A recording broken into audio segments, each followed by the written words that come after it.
Today, the nation of Russia is an independent federal republic. But for 69 years, from 1922 to 1991, Russia played a much different role in the world as the dominant member of a much larger country called the Soviet Union. Perhaps the main reason the Soviet Union ever came into existence was because most ordinary people led pretty difficult lives under the Tsars, the rulers of the old Russian Empire. In fact, before Tsar Alexander II set them free in 1861, about 20 million landless, severely impoverished people were living in bondage under a Russian form of serfdom, quite reminiscent of the Middle Ages. At the beginning of the 20th century, the huge peasant and working classes of the Russian Empire were experiencing worsening poverty and even starvation, and were growing increasingly angry with the Tsarist government, which was basically run by and for the benefit of the wealthy elite. During World War I, conditions worsened, relations between the classes deteriorated, and in 1917, the Russian Revolution began. In February, working-class protesters forced Tsar Nicholas II to give up his throne, and a provisional government took control. This government was short-lived because just a few months later, a leading Russian revolutionary named Vladimir Lenin called for it to be overthrown. Lenin was the leader of the Bolsheviks, a socialist political party consisting mostly of young urban industrial workers.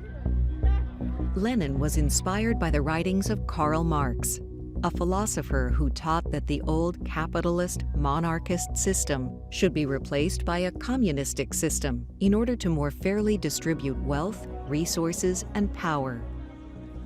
To achieve this goal, in October of 1917, a second stage of the Russian Revolution took place as Lenin and his supporters seized control of the capital city of Moscow.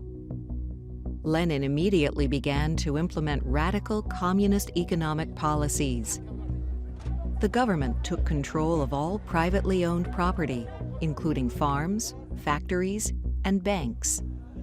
And it also oversaw all aspects of the production and distribution of goods.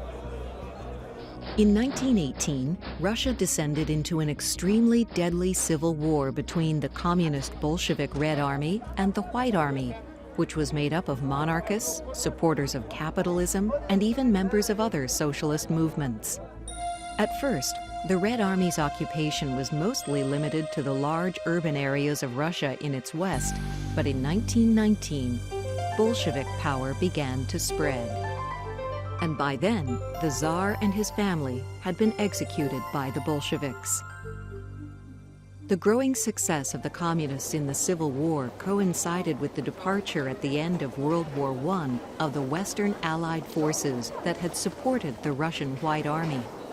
As its strength grew, the Red Army began to invade countries adjacent to Russia that had declared their independence after the fall of the old Tsarist Empire. The Communists succeeded first in Transcaucasia, which today encompasses the nations of Azerbaijan, Armenia, and Georgia, then in Belarus, and finally in the Ukraine. On December 30th, 1922, these republics officially joined Russia to form the Union of Soviet Socialist Republics, or the USSR. This action created the world's first communist Marxist state, one that would eventually grow to encompass 15 individual members and become one of the world's two great superpowers.